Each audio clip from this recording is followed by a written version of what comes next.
Yo, what's good, YouTube? It's Boardsy, and this is going to be a review of the x-raypad Aqua Control Plus, the white edition, though. And the reason I specify white is because this does not have a coating on it. I reviewed the ROB Strata version a long-ass time ago. I'll put that video up here. And that version has a coating, and it's a great pad. It's actually really fast. Definitely worth trying if you want to try like a hybrid style pad. But that version has a coating, so it is inevitably going to wear down. And a lot of people just do not fuck with that. And I completely understand that. So this white version does not have a coating. It is available on Lethal Gaming, Lethal Gaming gear.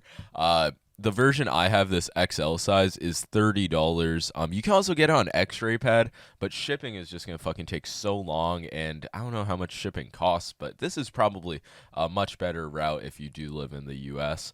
And there's tons of sizes, so some people complain that there aren't enough artisan sizes, and this is like a budget style Hien, so I mean, I guess that's a pro. There's like all sorts of sizes. I'm not going to go into depth, and it is reasonably priced because you got to realize this pad is going to last. It's not like highest quality. Like the stitched edging, it's not terrible, but it is like slightly raised over the rest of the pad.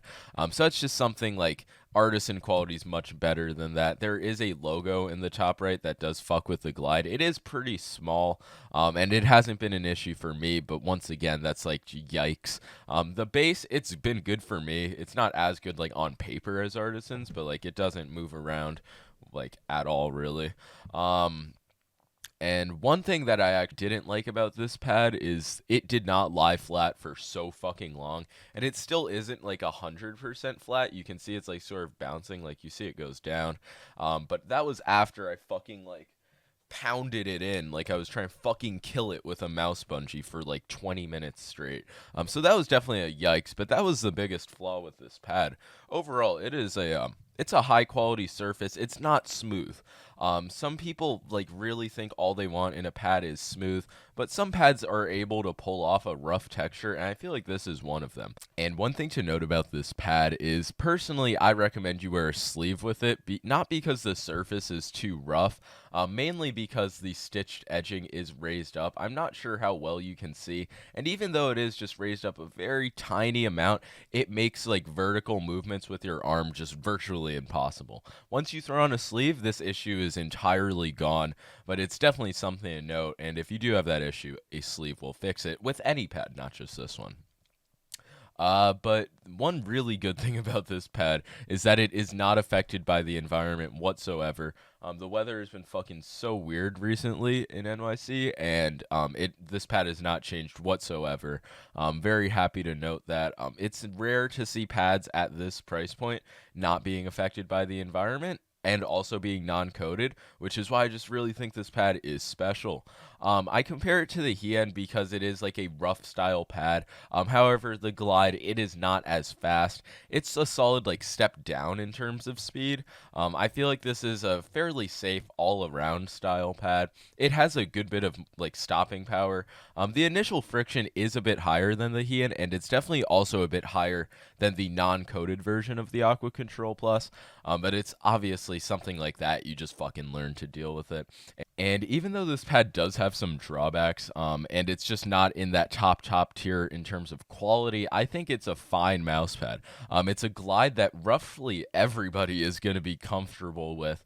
It's something that I could imagine if you get like the desk mat version, you just fucking get it down on your desk and you don't think about your mouse pad again.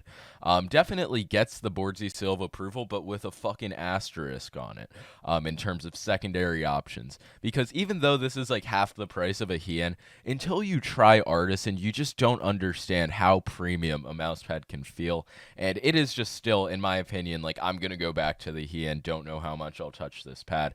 And one final thing to mention about this pad, I don't know how it's going to hold up in terms of looks, like long term. If you are like a fairly dirty person, getting a white mouse pad like this, it's not a good idea. It's a bad idea, rather. And yeah, you can definitely wash this pad since it's not coated, no problems there.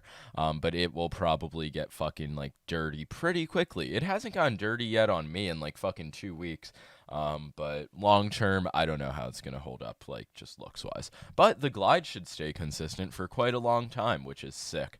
But definitely, if you guys are looking into buying this pad, get it from Lethal or x-raypad. I just don't know how the shipping's going to be on x-raypad, but I think it is technically cheaper. Also, you can use code BOARDSY on Lethal Gaming Gear if you want. It's like a support a creator code. But yeah, definitely links in the description. Make sure to leave a like and sub. Peace.